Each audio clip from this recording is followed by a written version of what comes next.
Everybody, ladies and gentlemen, it is now time. You are tuned in to the Taco Tuesday festivities.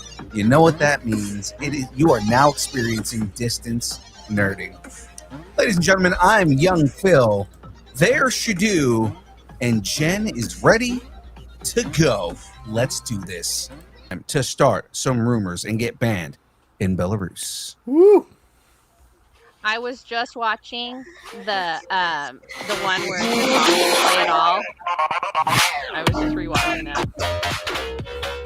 I really feel like we need to really reach out to Belarus now. Reach out to Belarus. Reach out to Belarus. Hey! Reach out to Belarus. Yeah, because, it's like, do we want to stay canceled in Belarus? Honestly, I don't care. All right. Yeah. Let's get into this. Anyway. Hey! All right. So, it's me. It's me! You're the problem. It's you. Is this the beginning of the Grogu cinematic universe? Originally planned as the Mandalorian Season 4, the Mandalorian and Grogu film evolved into a 2026 theatrical release. Now, the space gossip is that if it crushes the box office, it'll be the first in a 3-part saga focused on Din Djarin and his tiny Force-powered foundling. With Rey's next film reportedly stuck in hyperspace traffic, Grogu might just be Lucasfilm's boldest move yet, anchoring the next cinematic era on a quiet bounty hunter and his sassily silent son. So, tacos on the table. If the Mandalorian Grogu kicks off a new trilogy, should Grogu finally talk? I don't know how I feel about hearing Grogu talk. Yeah. I feel like no matter what he says, what his first words are, and how he speaks, I have a feeling we'll all be really disappointed in it. So they should really put it off for as long as possible. They should just have Walton Goggins just voice him. That would be hilarious. His first words. Yeah. Mandalorian, what I am. am. Mandalorian, right. And the thing is, does he speak with the weird cadence, right? Because I kind of hope he speaks with a weird cadence, but he has a normal voice. Well, because that's what I'm saying. I think he should speak like a Mandalorian. See, this is why we'll all be disappointed. Yeah, so that's what we all have radically different ideas on what should happen. Off the table. Off the table for this. What the way this is. Yeah. He doesn't need to. And if he does, I want him to have a full British accent and sound the poshest ever. No, I want him to out-posh Alec Guinness. No. Again, if it's Walton Goggins, he's Southern for sure. Yeah. And it's Trailer Park Mandalorians. The way this is. No, I just think he should just speak like he normally does. I think he should be Baby Billy, from the Righteous Gemstones. That's the character he plays. Yeah, he should just speak like Baby Billy. Grogu's gonna tell you something right now. No, you know what's funny is I immediately thought of the baby character at the beginning of Who Framed Roger Rabbit. Oh God! Oh no! No. More like him. He's just like, I'm ready to fight everybody.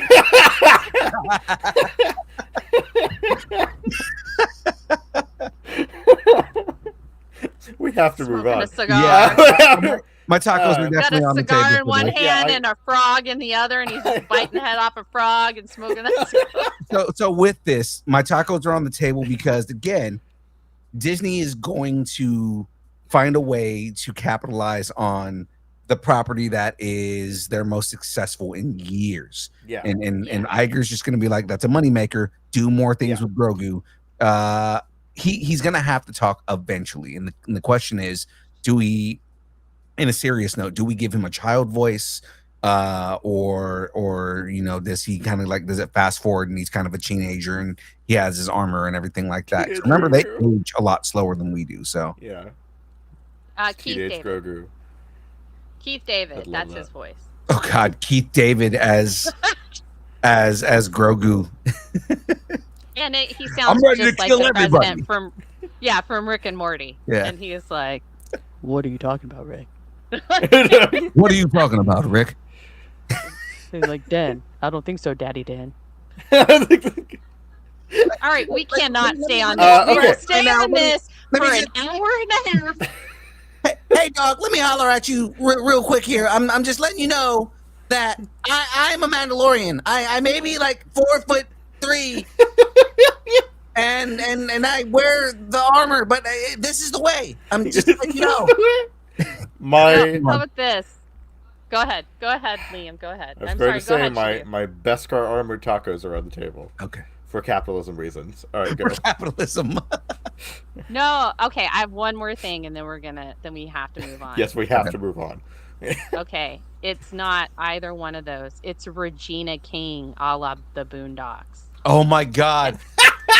If Yes. Regina King comes in and she plays Grogu the way that she plays Huey, it is over. Yes. I will lose my shit. If she comes in and she's Huey as Grogu, that is the best. We need Grogu to say the N-word. We don't need Grogu to get canceled. Come on, man. No. But I just think it would be funny. Naboo? Is Naboo the N-word? Because that's the N-word I was thinking of. Yeah, man. Anyway. Let's move on. We have to move on. Because we are going to get canceled here in a second if we don't. Yes. All right.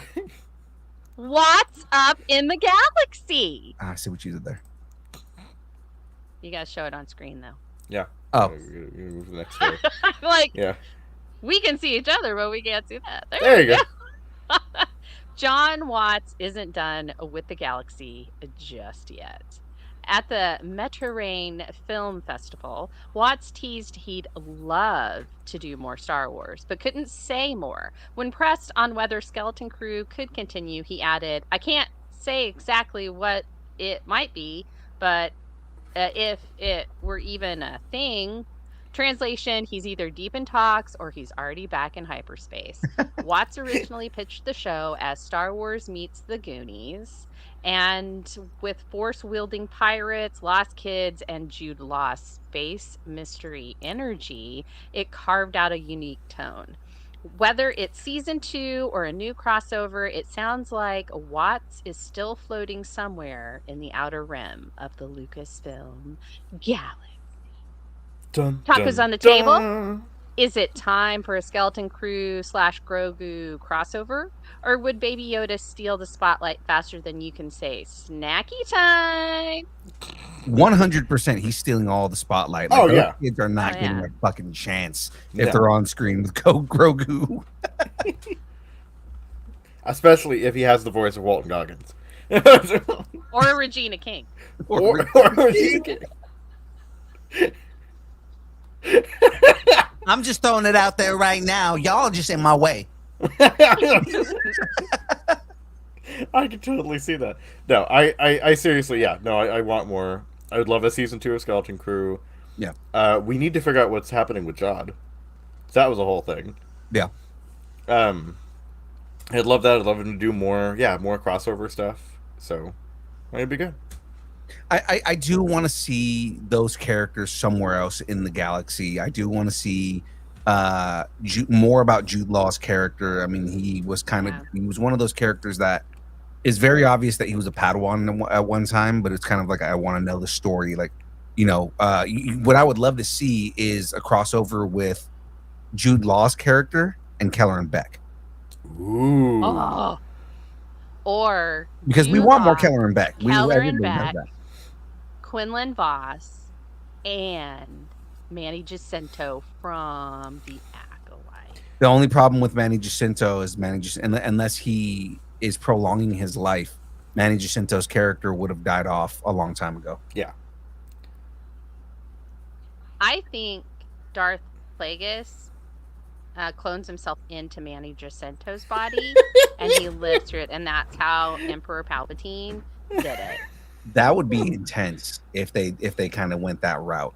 Man, I love that this is all about Jon Watts, and we have not talked about Jon Watts at all. No, okay, what I was saying is I would love to see this crossover happen.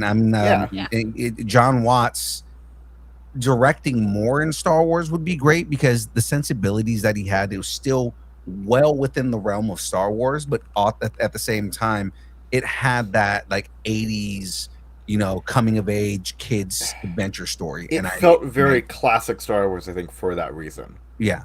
So we need to kind of look more at the genres and the styles of that time too, to look for inspiration. I think that's good. Yeah, Because that is in the spirit of the originals. Return of the Jedi was what? That was 81, 83. Yeah. 83. Yeah. Yeah, so Return of the Jedi was 83. Goonies was what, 86, 87? Was it 87? Was it? Hold on. I'm looking it up. Let's look it up. Somebody look it up. I'm looking it up. Goonies was 85. 85. Okay, 85. So I was off by and then Return of the Jedi. Return of the Jedi, I know, was 83. Yeah, it was 83. Yep, yeah, it was 83. So, yeah. Empire Strikes Back was 80. Mm-hmm. So it was like 3 years between each movie. I want to say. It was 77. I know 77 was New Hope. Was Star Wars. Yeah. What are your thoughts, if any, on everything else? I think it's great. I think Kellen Beck should be the old master of Jod, and my I have to think of what my tacos are. My tacos that are already gone because Grogu ate them were on the table. Your fish tacos, because my frog tacos. Your frog egg tacos. My frog egg tacos. Yeah, yeah, frog egg. My tacos are on the table, but I don't think Kelleran Beck has. I mean, he may have had something to do with Jod, but I don't know. I don't see him as being the only one. Yeah, I know. I'm just saying that I don't like. He's got some Jedi trauma. Yeah, well, that's something I would love to see that. Like, I would love to see Ahmed Best coming back as a complicated character, not just a simple, he's a Jedi, he's a good guy kind of thing. Like, I want him to be a complicated character. And I want him to be, at this point, all we know is Kelleran Beck saved a bunch of younglings when they were decimating the temple.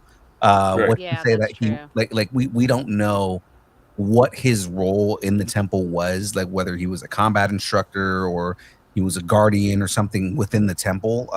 So I would like to see that connection between Ahmed Best's character and Jude Law's character, and it be like Jude Law has lasting trauma that is connected to Kelleran Beck. Yeah. Yeah, that'd be cool. Or it could just be that when he escaped, like Grogu did, because that would be about the same, right? I mean, yeah, they'd be about the same age.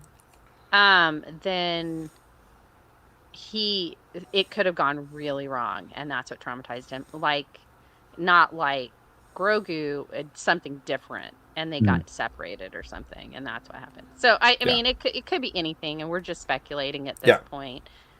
But yeah, tacos are on the table for this. Phil, did you put your tacos on the table? Yeah, I said my tacos are on the table. Great. Okay, cool. All right. Let's move along. Let's go ahead and move on. Move along. Move along. Oh, you want me to do it? Oh, no. Move along. Marvel's next God of Thunder might still need a Lourdes Probit. The next Thor project could trade abs for adolescence. Rumor has it Marvel's brewing ThorQuest, a younger skewing take on the Asgardians' early days. Pre-beard, pre-lightning, and possibly pre-puberty. Based on a children's book about baby Thor's first quest from Mjolnir, the project might include a fresh face swinging the hammer. No word yet if it's a movie, a Disney Plus series, or just a really expensive origin story bedtime tale. And with Hemsworth's recent Thanks for the Memories vibes, it's looking more like a changing of the guard than just a side quest. So, tacos on the table, do we welcome a baby Thor era, or should Hemsworth get one last epic solo send-off before he rides a goat into Valhalla? So story about Hemsworth and Mew Mew. That's adorable. If anything, this is going to be an animated series on Disney Plus. Oh yeah, I feel like that too. When I was reading it, I was like, oh man, no, this is like right up the friendly neighborhood Spider-Man alley. I could see it also being like the what was the Groot thing that they did? That's exactly what I was thinking. Shorts, yeah. I Am Groot.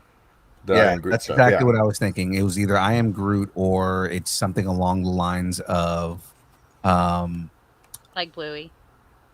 Not necessarily Bluey. I was thinking more when you think of Thor, and I think of like Thor and What If, like that style animation, but with like Oh, a yeah. baby Thor hijinks. I love it. Oh. I love it. Yeah. Oh, yeah, it could all be like Jack and the raccoon, like over Right. and over and over again. Yeah, him Right. just getting into stuff, being a baby. Oh, they could do Chibi. Oh, chibi, Oh, that that would would be pretty funny. cute. Yeah. Okay. Like a Never little mind. Japanese chibi. I'm spiraling now. My tacos are on the table. I My want it right meow.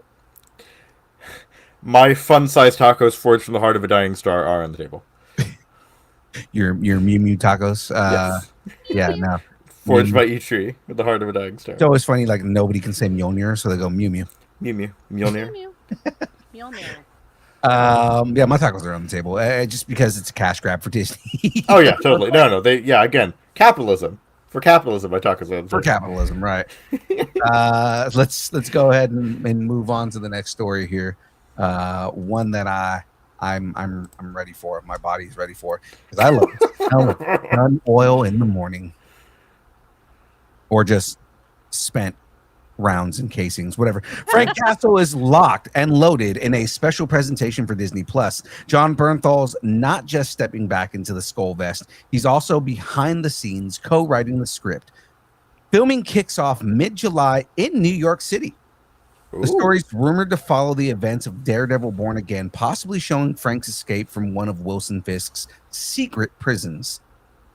That would be intense if he was in one of those prisons. It's a standalone for now, but it sets the stage for his next appearance in Spider-Man Brand New Day, which means we're probably going to get it before Spider-Man Brand New Day. Who will Frank tussle with?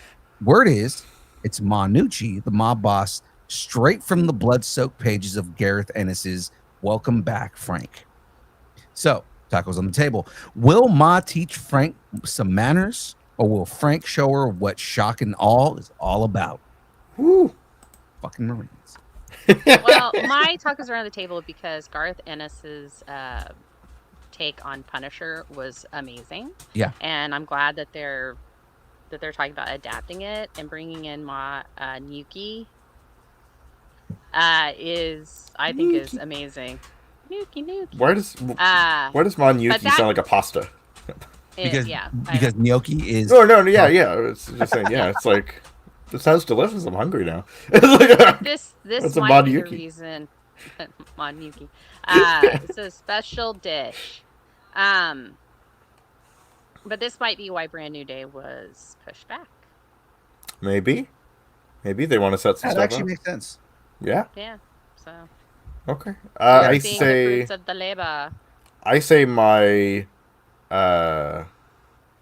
Your gnocchi potato. My bone broth. Shotgun shell and Manyuki tacos are at the table. So you're. I'm not even gonna go. I'm not even. Yeah, let's. You shouldn't. Let's go ahead and move on here. Let's just move along. Okay. Move along. Same bat friends, same bat time. James Gunn is keeping fans guessing about the DCU's biggest bromance. When asked if David Cornsweat Superman has met Batman, Gunn teased, "We don't know if he's already seen a man dressed as a bat." That sly response lines up with what we know. Gunn's Superman skips the origin story and picks up with Clark already 3 years into his hero career. So it's entirely possible the world's finest have already crossed paths, off-screen, off-script, and maybe even off the record. So, tacos on the table. Should Gunn skip the cape meet cute and just drop us into a world where Superman and Batman are already uneasy allies? I have thoughts on this, so I'm going to let you guys go first. Okay. I mean, my sure. tacos are on the table. I think it. I like it. I think. Yeah, I mean, I think it makes sense. I do wish that we would see it, though. I would like to see this version of, I mean, I don't know. This version of Superman seems a lot more lighthearted.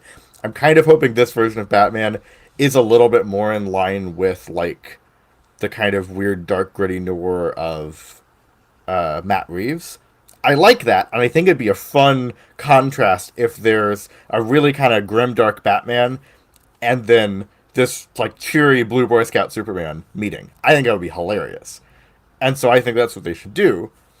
On the other hand, if this is a slightly more lighthearted Batman, then I think it makes sense. But I'd like to see the meeting either way. I think we're probably not going to, though. So, my tacos with a cowl are on the table. I don't know. I can't think of anything. This story broke him. My world's finest tacos are on the table. There you go. Oh, that's what it is. He saved Wow. it at the end. You also don't want to know what's in them. No, I don't. All right, Tonight. Phil.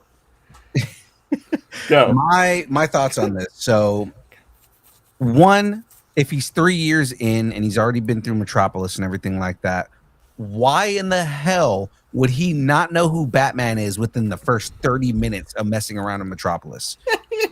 So, that being said, we don't need another meet cute with Batman and Superman. I think that first moment they come in, it's literally Superman when they finally do like a world's finest moment. It's he looks over at him and he's just like Batman, right? He's just like Boy Scout, like I want something where and then they kiss already. There's already like a weird tension between the two of them because Clark already knows that Bruce takes it too far in a lot of places. And they don't always get along, but they have the same goals ultimately, so they work together. Also, I don't think they're going to go fully lighthearted. The reason is because they've already said that they're going for more of a son of the Bat.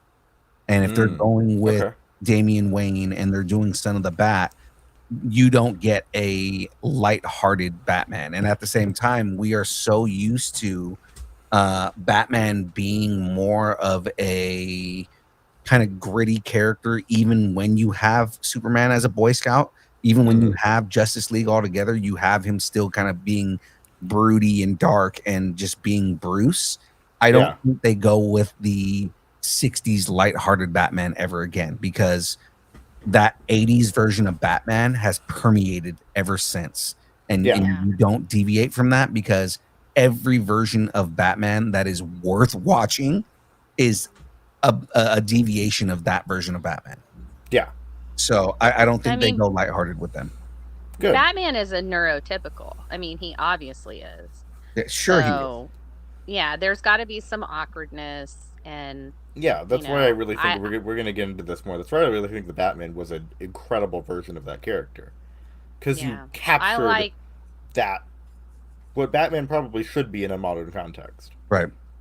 Yeah. I think there's going to be maybe quips on the side. Like I see him being more like Batfleck. And not straight up Batfleck, but he is a brooding, dark character. But he'll drop a line every now and then that's just kind of like, oh, that was kind of funny, Yeah, I mean that makes sense too. Yeah. So cool. No, all right. Well, that is that everybody tacos. All of our thoughts are good tacos out here. So that is it for rumors. That is it for rumors. Yeah. What about Adam West, Superman, Batman? I just think of the Adam West. Adam West. Adam West. Adam West.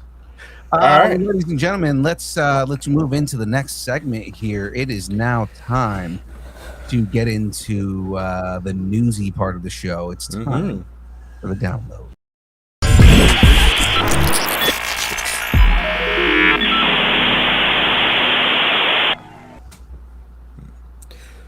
And to begin, of course.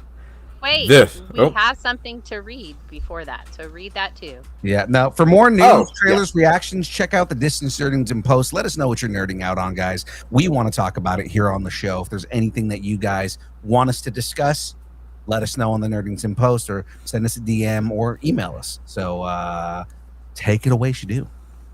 Ooh. This is Casting Cash, where the roles are shocking, the decisions are mysterious, and the only thing we can say for sure is someone, somewhere, said yes to this.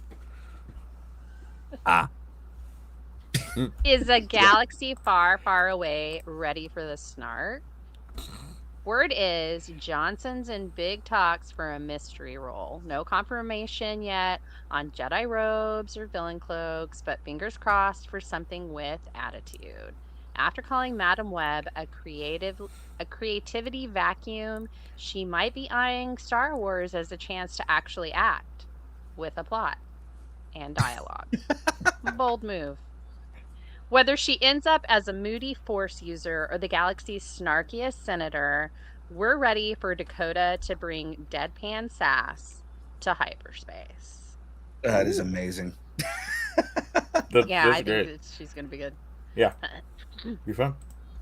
Yeah, and I kind of want her not to be a Jedi wielder. Yeah.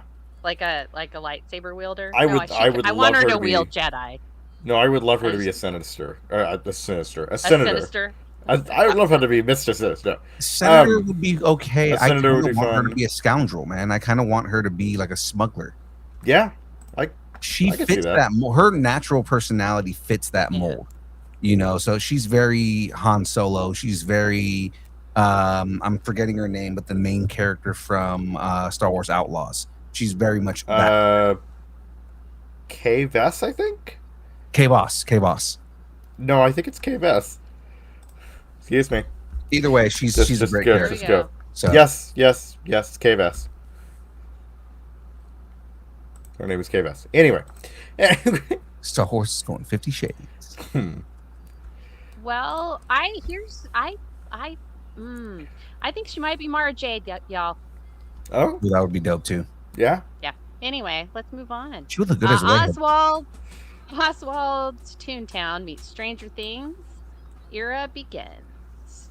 Ravi Cabot Conyers, he played Wim in Skeleton Crew. You can see him right there. Stars as Jake, a big-hearted middle schooler who's likely the emotional anchor for the group. Michelle Harris, Santa Monica Johnson in Mixed-ish, takes on the role of Jen, an artistic and quick-witted student who's always one step ahead. Rounding out the trio is Ryder Allen, young Oz Cobb in The Penguin.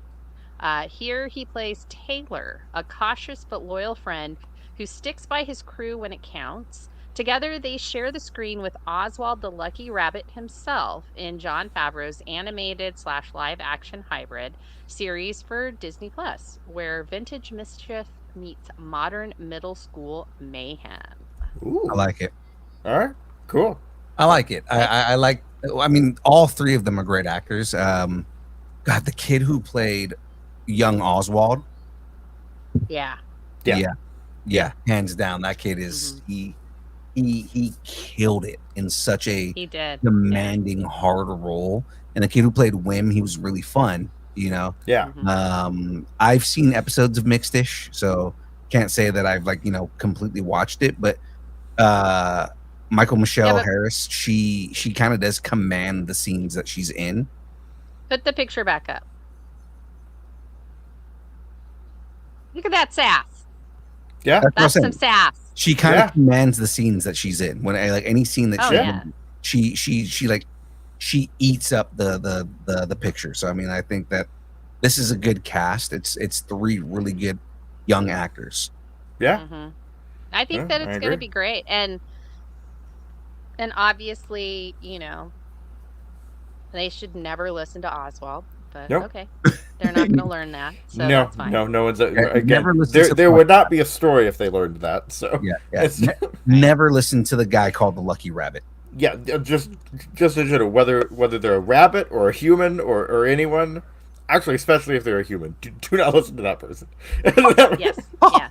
Boy, ready to get to it. Let's go from a rabbit to a bison.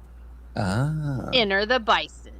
Woo. David Dun, dun, Dastmalchian has been cast as M. Bison in Legendary's upcoming Street Fighter movie, marking a major milestone in his career. Known for his intense and unpredictable screen presence, Dastmalchian feels like a bold fit for the psycho power-wielding dictator and leader of Shadaloo.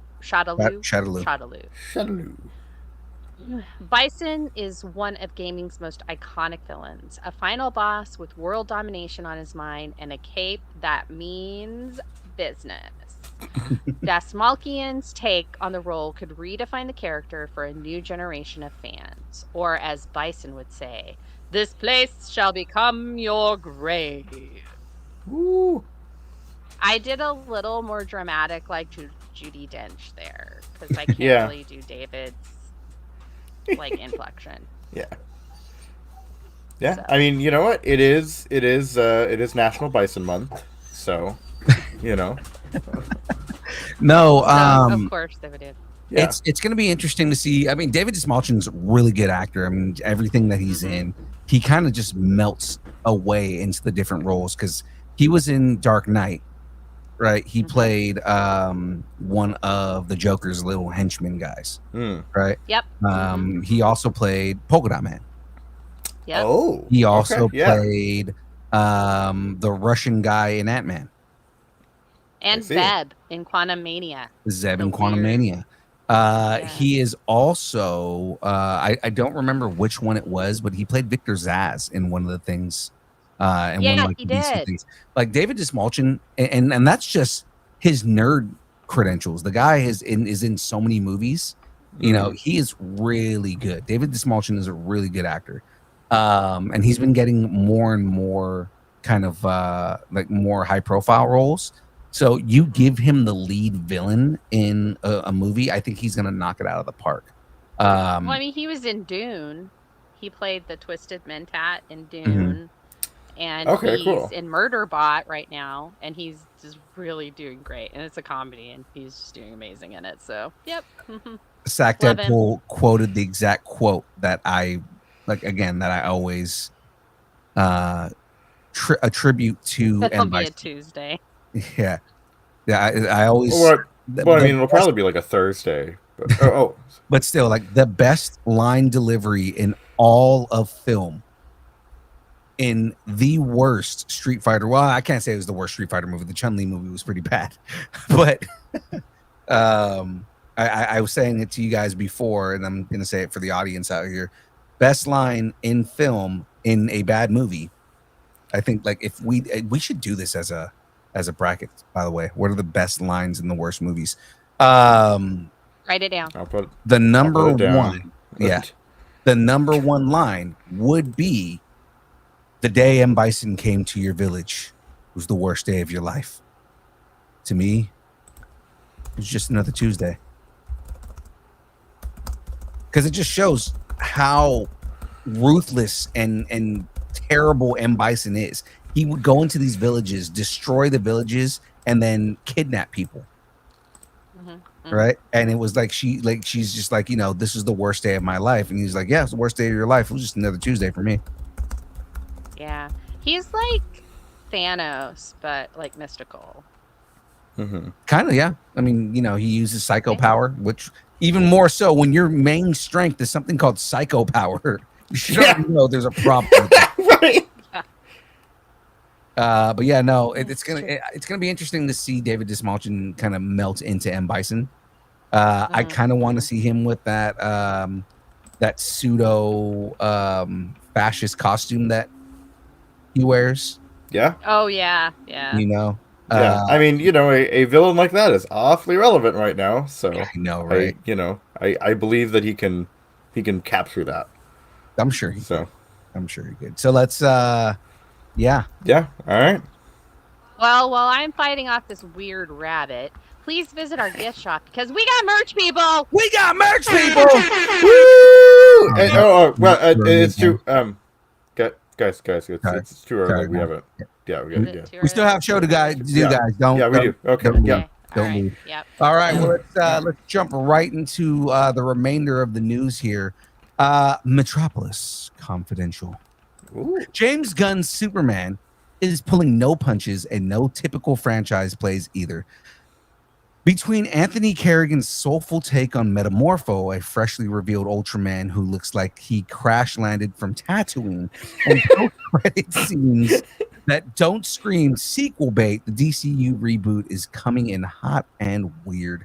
Anthony Kerrigan says he is deeply connected with the emotional outsider vibe of Rex Mason while spending 6 hours a day transforming into Metamorpho's cracked clay look. Meanwhile, Gunn's image drop of Ultraman set the internet ablaze with comparisons doomsday. Bizarro? No, it's a Tusken Raider with a gym membership. Your guess is as good as ours. And then there's the kicker. Post-credit scene with the trade cliffhangers for the character beats. Just Superman bonding with Crypto on the moon and arguing about structural integrity with Mr. Terrific. No multiverse teaser, no ominous villain reveal, just vibes. So should Ultraman be worried about Sand People comparisons, or no? I would assume he would be. It's just odd. He looked like that mask is just odd. It's like it's a little bit Riddler like, I think, too. I mean, he's discount Superman to begin with, so I mean it's fine. Yeah. It's almost like he's wearing the containment suit that Doomsday's wearing. Yeah, it does. It is kind of like that, isn't it? It is very much like a I containment didn't even think suit. about that. Yeah. Yeah? That is, okay. Hence All the right. joke, hence the joke that is it Doomsday? Yeah. Is it Doomsday? Like, is this guy supposed to be Doomsday? Is it Bizarro? No, it's a Tusken Raider with gym membership. That's all it is. Yeah. Yeah. Yeah. That's great. Seriously. So let's go ahead and move on here. Move on. Yeah. Metropolis Confidential, Soups Edition. James Gunn is composing a love letter to the fans and Clark Kent's legacy. And now we know it's packing some deep-cut Easter eggs. First up, Smallville fans, this one's for you. Gunn confirmed that Lex Luthor's company in the film is called Luthor Corps, not LexCorp. A direct nod to the long-running CW series where Lex's father ran the company before Lex took over. Gunn said the choice wasn't just fan service. It also opens the door to exploring Lex's family history in this new DCU. Gunn's also reviving one of Superman's most bizarre and useful powers, super hypnosis. Oh, God, Yep. no. Clark Kent's glasses in this film aren't just a fashion statement. They're canonically hypno glasses. According to Gunn, the idea came up in a conversation with comic writer Tom King, and it clicked. They hypnotize people. It's canon. So between the Smallville homage and the hypno specs, Gunn Superman is shaping up to be a blend of reverence and reinvention. He's not just rebooting the Man of Steel. He's stitching together decades of mythology into something fresh, weird, and wonderfully nerdy. Ooh. Is Gunn Superman trying to hypnotize the fans with nostalgia? Absolutely is. 100% he is. Yeah, absolutely. That's Absolutely. God, it's like, hey, let's go with we're gonna go with Luthor Corp, so that way all the Smallville fans can get into that. It actually is a smart idea because you lead into like, okay, now you can go into Lex's dad. Yeah. Yeah. And his sister and his mom and his stepmom, and like there's a whole bunch. There's a lot. The entire family Lena dynamic. Luthor. Yeah. All I care about is eventually, if not in this movie, but like eventually we get Mercy. And that would be Mercy, cool. Mercy has her gun arm because I'm sorry, Mercy's badass. Yeah. She's such a dope character. I think because like if the engineer goes to authority and becomes kind of a good guy, I mean, depending on how you feel about authority, sometimes they're good, sometimes they're bad. They're just the authority. Then that could naturally bring in a spot for Mercy, because it seems like the engineer is like Lex's Mercy right now. And so I'd like to see like maybe the engineer says, yeah, I don't think so, and moves on, and then Lex has to find a new bodyguard. Yeah. So So Yeah, makes I can see that. That makes Cool. sense. All right. Let's go ahead and move on here, guys. Let's do it. Hold on. I don't have it on It's screen. me. There we go. All right. So, like, is he still Vengeance, or... Matt Reeves has officially finished the script for The Batman Part 2, confirming the news with a cryptic black and white post, blurred title page, ominous vibes, and a caption, Partners in Crime, Fighters. He co-wrote the sequel with Mattson Tomlin, and yes, Robert Pattinson's brooding Bruce is still in the cowl. I'm Batman. There you go. The sequel drops October 1st of 2027, bringing back the noir-style grit and slow-burn storytelling that made the first film a $770 million hit. No plot details yet, but with the Penguin series laying groundwork and Reeves at the helm, expect more shadows, more scars, and probably way too much rain. Which villain do you want to see make Bruce's life miserable this time? Freeze, Hush, or someone even darker hiding in those alleys? I'm Batman. It better not be fucking Joker. That's all I'm saying. It might be the Joker. It will probably be Joker. No, okay, so I'm hoping that we get groundwork for Hush. And I feel like you do an entire trilogy where leading in Hush is the one that's kind of like running everything. Yeah, I can see that. Or not running everything, but like more he's kind of like the build up big bad. Like he's almost like the Thanos of this trilogy, right? Yeah. I would love to see them do like a good take on Hush, but I also want to see Mr. Freeze taken seriously. Yeah. Yeah. I mean, with how they kind of reinvented Riddler, I think they could definitely do it. Right. Like so far, live action, all we've had is Arnold Schwarzenegger, right? And it's just kind of like nothing against Arnie. But let's not make jokes about dinosaurs. That's all I ask. Nice to meet you. Hey, Mr. Freeze. I'm Mr. Freeze. Perfect. Missed opportunity that I didn't use this earlier. Perfect. Yeah. But yes, no. I'm behind this. I'm happy that they wrote a script because that was like the main issue that they had was that they couldn't figure out a script. But it's going to be interesting to see what direction they move in, who they go with.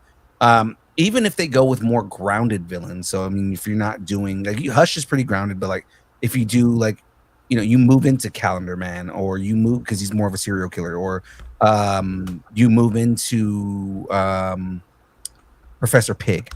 Professor Pig would be a really good on-screen villain for this world, right? Victor's Zsasz, like these more serial killer style villains, rather than going for like the big name rogues, go for these villains who require Bruce to actually have to outthink them, right? Yeah. Ventriloquist. The ventriloquist is another really good one. Ventriloquist is, I mean, he's a little bit more. It's almost like fighting Chucky, but I mean, like, Condiment Man. No, he's definitely not fighting Condiment Man. That's way no. He is you're like a disgruntled high school cafeteria worker who goes and murders a bunch of people. Oh my God, no! That's what I'm saying. Like, Professor Pig would make really a lot of sense because Professor Pig is a botched plastic surgeon.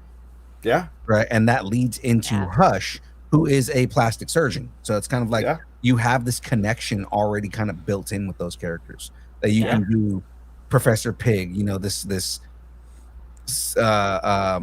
plastic surgeon that goes nuts and just starts killing his patients. Victor Zsasz, who is like, stabby, I stab everybody. You could also do Black Mask. I mean, I know they did Black Mask recently in Birds of Prey. And Birds of Prey, but like do a more mafioso style Black Mask. Yeah, I mean that does fit the world too. I also think they should try to get away. Well, not get away from it, but like do something different than the first one, because there is kind of a worry about. The first one was very mafia heavy for parts of it, and I guess with Penguin you are kind of leading into that. So. Well, that's the thing is, have you watched Penguin? No, I have not yet. He hasn't. I have not yet.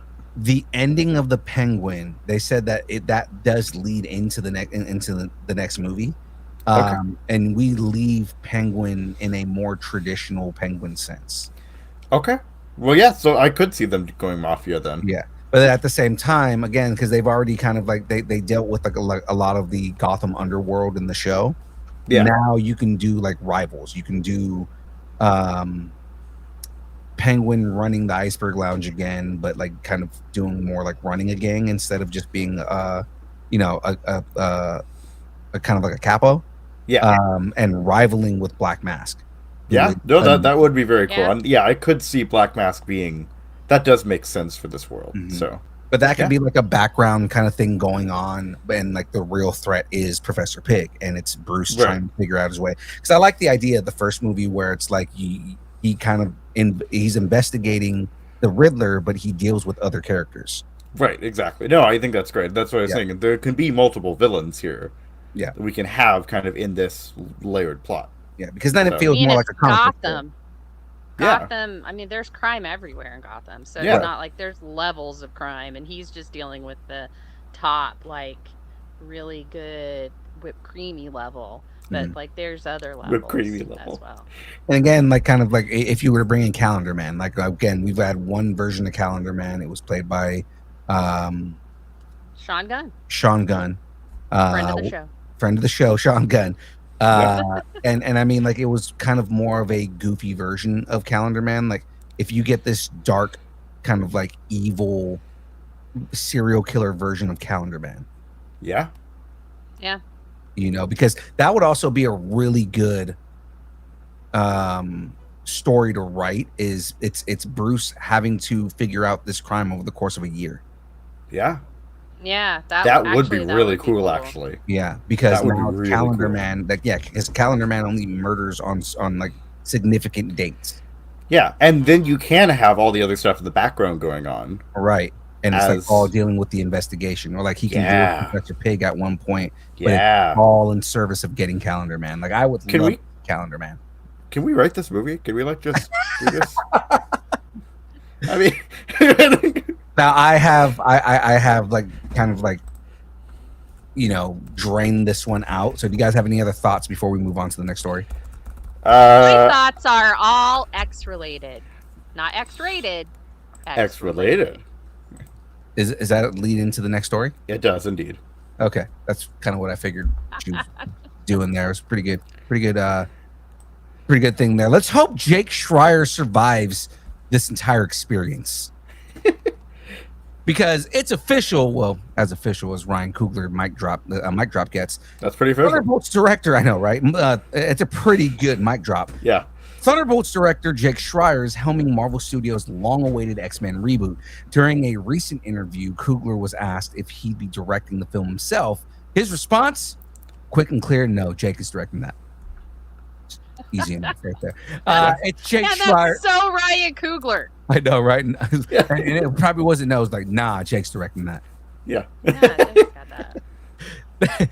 That's Jake Schreier, who brought Ensemble Chaos to Thunderbolts and now steps into a mutant spotlight. While Marvel hasn't dropped a release date yet, the reboot is expected to arrive post Secret Wars with a fresh cast and a clean slate for the MCU's mutant era, because they're in their mutant era now.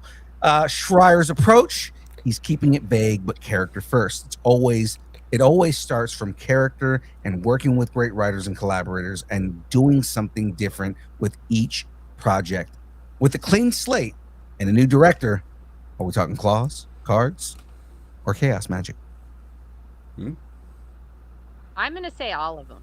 Yeah. I think we're gonna. I hope for all of them. I mean, I'm encouraged by the whole, we're going character first. Like, yes, that's exactly what you should be doing for X-Men. Yeah. No, That's the appeal, is the characters. I'm all for it. I love these character studies. Again, I want to see. I actually want to see them pull off the First Class.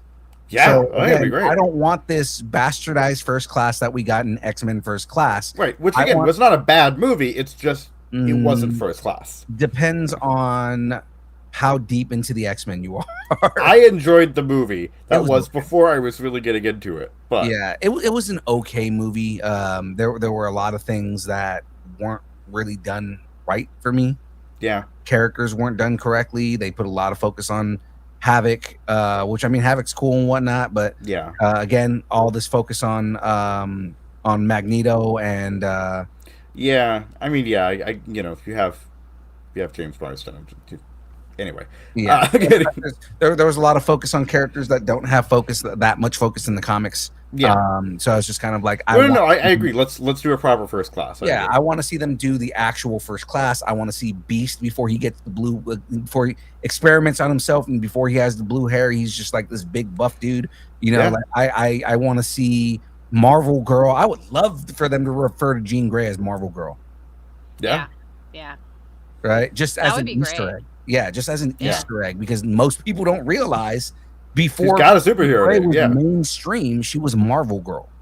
Yeah. Right. So it's just kind of like, there's a lot of these things, and then as you come in, you start off with the first class, and then you start introducing, maybe you do something that spans over years, and it's like, here's the first class, and then the second half of the movie is new students, and that's where you get your Gambit, that's where you get your Rogue, that's where you get all these different things.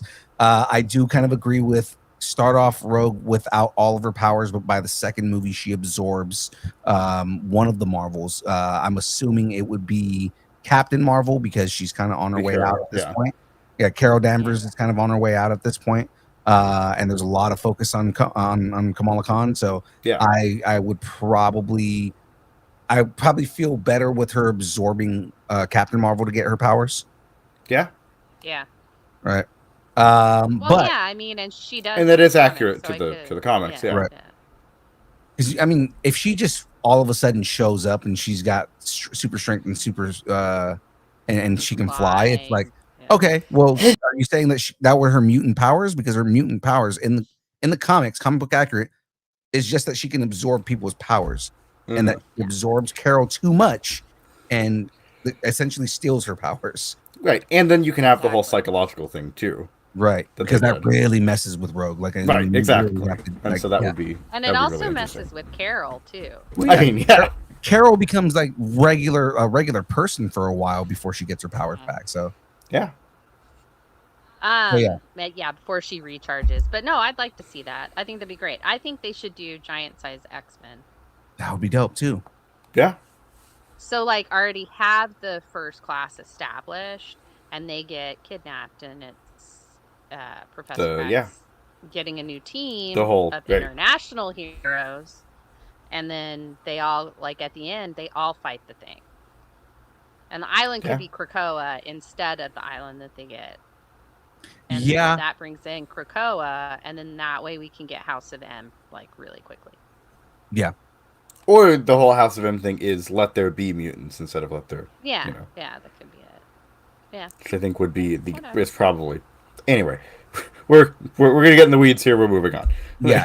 Just know, everybody, we're comic book nerds, and we're just excited. Yes, and we're very excited. Yay, we're excited for this. Yeah, very excited to see where if they kind of go down that road. So, speaking of being comic nerds and all that, is there really only ever going to be one Blade? Because at this point, it's seeming that way. And Mahershala Ali is killing it, because I just saw Jurassic Park last night, or Jurassic World Rebirth last night, and it just reminds me of how amazing Mahershala Ali is. So 6 years after Mahershala Ali was announced as the MCU's new Daywalker, Blade is still stuck in development purgatory. Directors have come and gone, cast members have vanished, and the release date, dust. It's like Thanos snap. Yeah. But Ali's still game, telling reporters, call Marvel, I'm ready. Especially after, again, Jurassic World and him playing a mercenary. Yeah, no, it works. Meanwhile, Marvel's response has been eternal silence. The reboot has now outlasted 2 directors, multiple rewrites, and most fans' patience, including my own. At this point, the only thing sharper than Blade's sword is the irony. If Mahershala Ali's still waiting, should Blade just go full meta and open with him reading the script in a vampire bar? Or, which would be great, or are we one delay away from Wesley Snipes showing up like, fine, I'll do it myself? At this point, I can see it. I can see it. There's only ever going to be one Blade. This is what I'm saying. I would at this point. I wouldn't be upset if I wouldn't be upset if they did a multiverse and we got Wesley Snipes back again, because he proved in Deadpool that he can still do Blade. Yeah. You know what? I think Marvel's trying to ice skate uphill. But then we see Mahershala Ali, and maybe Mahershala Ali's version of Blade is basically just young Wesley Snipes. Yeah. I think Mahershala Ali, if they're gonna put Wesley Snipes in something, Mahershala Ali needs to chop his head off. But maybe I just chose violence today. Yeah, you definitely chose violence there. Yeah. I mean, like, again, I'm excited to see Mahershala Ali play Blade. I think that he would kill the role, right? He's the perfect person to fill Wesley Snipes' shoes as that character, because Wesley Snipes, again, we want to talk about, good characters in bad movies. That third movie wasn't the greatest, but he still killed it, and even he phoned it in on that third one. So, but I mean, that first movie was perfect. It was exactly what a Blade movie needed to be. But on top of that, the way they rewrote the character made the character make more sense. No, yeah, I'm Even not. making him American. Look, I want Mahershala Ali to be Blade.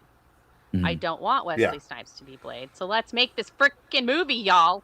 Yeah. And we need to have a follow up to Black Knight here. I mean, yeah. I also want to see like what they do with Whistler, because it's kind of like, okay, you couldn't have chose a better person to play Whistler than all of a sudden Highwayman. Highwayman. Yeah, he was a singer. What are you anyway, talking the actor who played Whistler. But we also need to get vampires and things. Chris Christopher. I was gonna say, are you talking about a new one or an old one? Because no, I'm saying so. Chris Christopherson. Yeah, he played Whistler. So I'm saying like I'm interested in seeing who follows Chris Christopherson as Whistler. Yeah. But again, we need to get vampires so we can have Moon Knight fight Dracula. That's what we need. We need to get that. We need for Moon Knight to lose $20 on Dracula. Money. Yeah, that's what I'm saying. Is Blade ever going to pay him back? Some motherfucker always trying to ice skate uphill. All right, let's go ahead and move on here. Centuries of vibranium heists, and still nobody learns. Marvel's new animated series, Eyes of Wakanda, just dropped a teaser, and it's not just a peek, it's a portal. Executive produced by Ryan Coogler, he's everywhere. The series follows elite Wakandan warriors across time as they retrieve stolen vibranium from enemies who seriously underestimated the assignment. Each episode is a standalone story set in a different era, blending espionage, mythology, and globe-trotting action. Think Black Panther meets Wakandan James Bond, with a voice cast that includes Winnie Harlow, Cress Williams, Anika Noni Rose, and Steve Toussaint. Steve Toussaint, hell yeah. Yeah. With its August 27th debut on Disney+, Eyes of Wakanda promises to expand the MCU's past while planting seeds for its future. As the teaser warns, many secrets will be uncovered, and we're ready for every single one. Woo! Yeah, I'm excited. I don't really know how to do the Wakandan accent, so that's why I kind of did it. I don't know if you should. I can hear it in my head, but I'm not going to do it. Let's not go there. Yeah. So I'm excited for this specifically because I love the idea of not just kind of seeing Wakanda, but going into the past in Marvel and further than World War II, because that's the furthest back we've gone so far, right? So I would love to see kind of like, heroes in history. Well, I guess Shang-Chi went a little further back too. So I mean, we did that, but it was kind of like in one area. Like I want to see more of that, and the fact that we're gonna get like we already talked about it before, but we're gonna get a team up between a past Black Panther and a past Iron Fist, and this is a way to bring Iron Fist into the universe. You know that we're gonna be getting Iron Fist. Like that is a big deal to me. Like I love the idea of seeing legacy heroes and older versions of those characters. Yeah. Yeah, I agree. absolutely. I love that they're doing the anthology thing. I think that's like the new in thing right now, but Mhm. I do think that this show lends itself towards it like what if? What if was that? I mean, obviously it had a through line, which it sounds like there is a through line in this too. They're all, it's all about vibranium, not the base, but vibranium. Right. And so I think that this is great. I'm really interested in it. I'm very interested in all of it because it Yep. gives us the lore of it without committing like carving out time in movies to do that so that it can Right. be a companion piece if you want. Like if you want to know the Exactly. lore, this is what you Right. go I think to. it's You good don't to have to have worry those about things it in in a. movies. Sorry. I think it's good to have those things in a universe where you can have like the mainstream stuff. It's like, okay, this is what you need if you want to enjoy this. Here's all the other stuff for the nerds. So I think Yeah, that's good.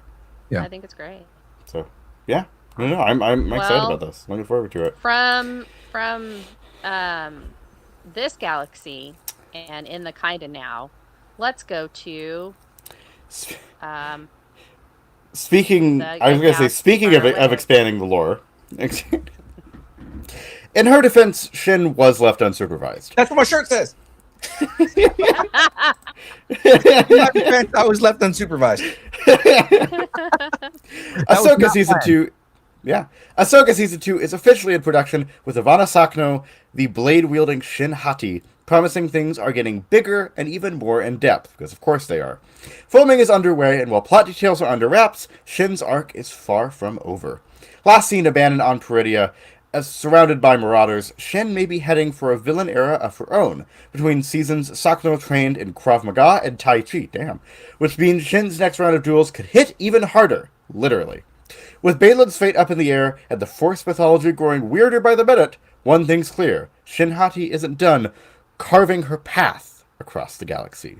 So, would you follow Shin Hati or run if her orangish red saber ignites?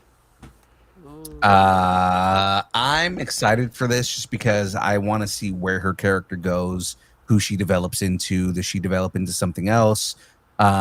Is the relationship between her and Balin Skull going to be the same?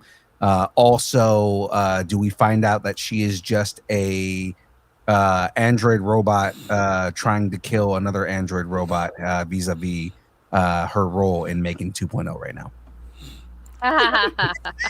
Yeah, that's why she trained in Krav Maga and Tai Chi was for that role apparently. Right. But or for 3.0. They're doing Yeah. Megan 3.0. Yeah, I think they're doing another one, but she Yeah. because she plays the antagonist in Megan 2.0. Yeah. Yeah. So anyway, I It mean, I think she was. Sorry. Are we? You talk. I have a theory. You talk. Go for it. Oh, okay. I have a. I just have thoughts. So. Go ahead. Okay. No, you're kidding. No, you. I think that. Well, you have to focus me. I think that. I've completely lost it at this point. So. Oh, my I think it's God. really interesting to see Force users outside of the Jedi and Sith. And I think that Shin and Balin, even though Balin's former Jedi, I think it was really interesting to see a different philosophy in the Force. Yeah. Than just the Jedi or the Sith, just light or dark. That they are kind of both. They have that grayness, and I love to see more of that. I've been and yes, I've been finding that interesting when they do. Hey, let's not just do black and white. Let's not just do light and dark. Let's do, they put it in the Acolyte where you have these Force witches that are not, part of the sisterhood. They're not a part of any known entity. They just they believe in the Force, but in a different way, and use it in a different way. They use it in a different way. I really enjoy those kind of things when you get into the Gray Jedi, when you start getting into people who have different philosophies that don't follow the Sith or the Jedi. Right, and whether the intention whether George's intention was that the balance is the light side somehow, which doesn't make any sense, but whatever. Whether that was the intention or not, it makes a lot more sense to have, because again, you have the whole Mortis thing, which they're really getting into, where you have the daughter and the son and the father, who is the balance. You need the balance, and so I'm curious where they're going to go. I've always loved the idea of the Great Jedi. Go. Okay, so let me first answer some things. I think. Well, here, let me do my theory first. Shin is going to be possessed by the mother, and then and that's the only one we haven't really talked about with the Mortis gods. Is Abeloth? Because Abeloth, yeah, I mean she's going to, she's going to get possessed by her, because we've seen Anakin, and even as a Force ghost, Anakin is the father. And we've already seen Ewan McGregor's, well, I mean, I should say Obi-Wan Kenobi, and Ahsoka. Ahsoka was possessed by the dark side and by the sun. Yeah, and then she is carrying on the daughter's legacy more now.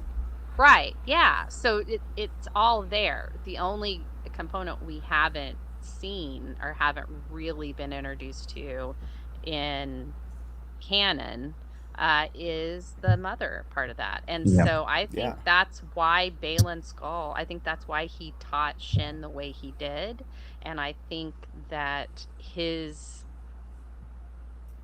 he decided that he was going to bring her along because he was being influenced to bring her along, whether he was conscious of it or not. I think that's really what he thought her fate was. And then they got there and he didn't realize that he needed to bring her with him. So I think Baylan's gonna probably not live very much longer. Yeah, and probably then not. I think Shin is gonna get possessed by the mother. She'll be that'd be cool. I mean, tempted by the mother for more power and things like that. That's really interesting because I know that there's a rumor going around right now that Abeloth is going to be one of the main focuses in season 2.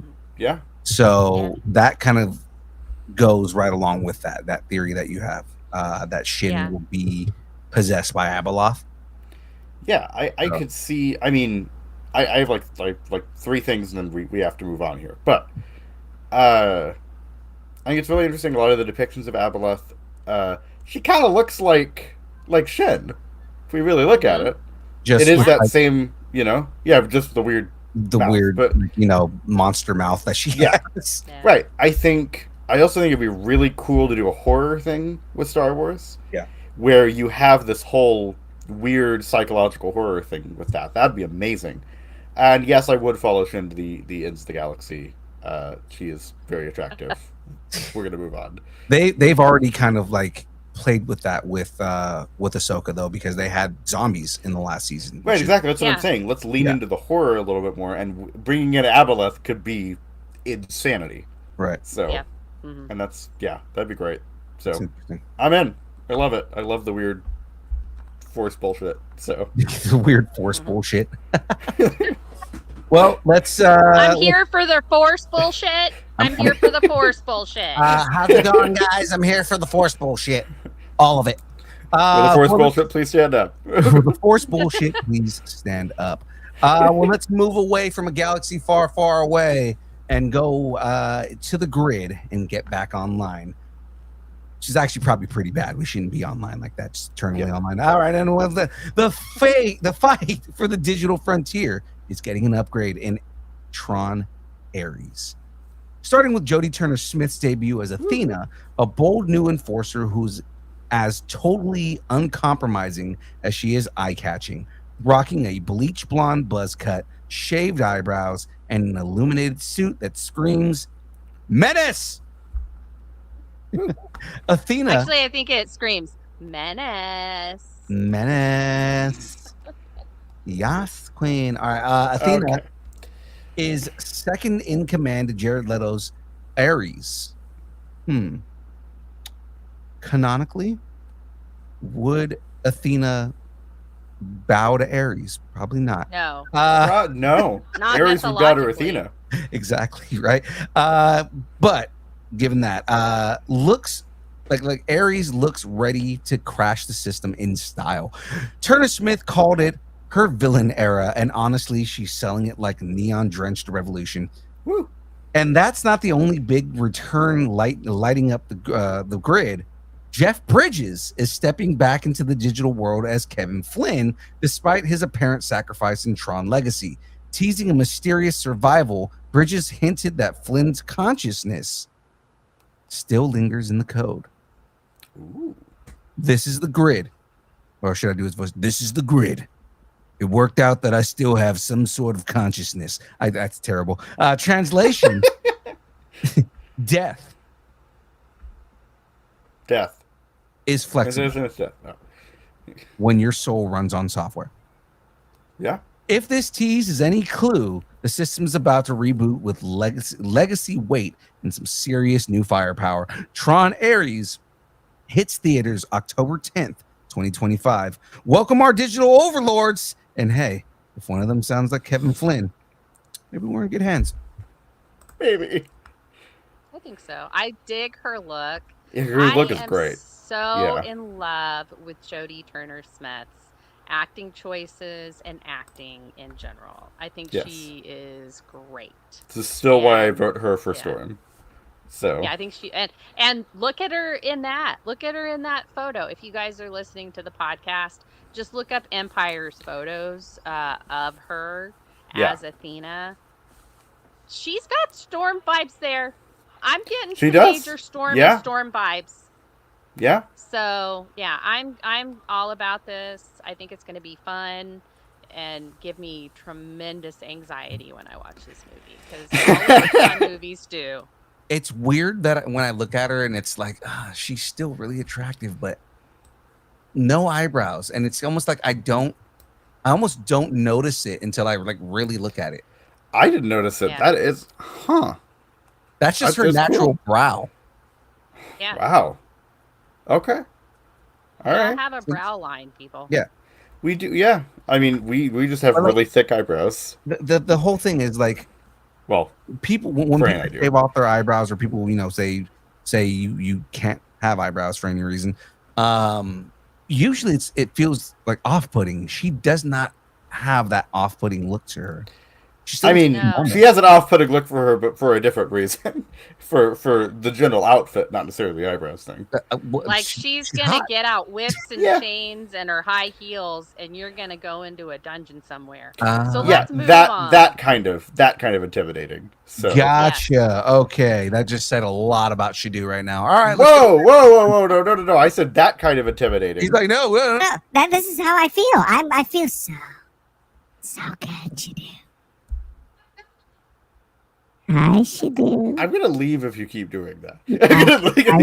Are you gonna leave? Wow. Okay, this is getting I think we should move on. We're moving on. We have to move on. Digital monster and go into a physical monster. Yeah. It's got the little. Yeah, I got to throw the extra little, I'm a dick in there. All right, let's move on, guys. Dex just misunderstood Space Goth with a battle axe and abandonment issues. So that I relate very, very, very closely to. All right, Jan Trachtenberg returns with a bold new chapter that centers not on the humans being hunted, one of the predators himself. Meet Deck, a misunderstood Yautja outcast who's less trophy hunter and more Conan meets Mad Max. Hell yeah. I'm already in for this. Played by Demetrius Schuster Kolamatangi. That was great. You did awesome on that. All right. Deck is a blunt force anti-hero on a redemption arc, teaming up with Elle Fanning's android. Is it Thea? Thea? I think it's Thea. Thea, okay. For a mission that's part survival, part soul search. This isn't just another jungle stalk fest. It's a gritty, character-driven sci-fi western set on a remote planet with Deck cutting his way toward honor and identity in a world that sees him as expendable. If Dex the emotionally complicated predator, does that make me his sidekick, his therapist, With just another guy who's about to get dramatically unmasked in the third act. I just want to say Jungle Stockfest. I feel like that would be such a great name for a hiking trip with your friends. That actually sounds good for a D&B group. For Yeah. for D&B drum and bass. group. A D&B Oh, group is drum a and very bass, yeah. different thing. That's why I had to clarify drum and bass. It's Right? different. That's a good name because there is a genre in D&B called jungle. Yeah. Oh, So gosh. Jungle Stalkfest, best D&B group ever. So that would be a good so- band name. That's what I'm saying. It's a really good drum and bass. So Deck gets unmasked in the third act, and it's Pedro Pascal. Yes. Yes. Sounds right. Sounds right. No, this is really cool. I don't know much about Predator lore. They sound like they're going for more of like in terms of culture, this may have been inspirations or whatever. It sounds like a mix between the Klingons and like the Trandoshans in culture. No, actually, yeah, that I would say yes. So that where they're kind of they obsessed with were- honor and yeah. all of that, but there's also this element of hunting and that being a big part of their culture. So it sounds really cool. I'm glad they're expanding the universe. Sounds interesting. But yeah, I'm in. It's funny. On TikTok, we had a lot of people that commented. We put a video out when we were talking about Badlands, Mhm. and a lot of people were commenting on how much they hated Killer of Killers. What? Right, and it's like, really, Killer of Killers was good. Well, You people know, can be wrong.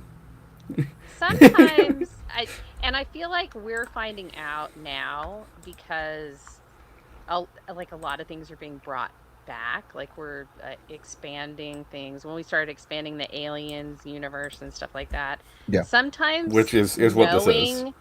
Yeah, knowing the behind the scene stuff, the lore, what happened the minute before and what happened the minute after. Sometimes people don't.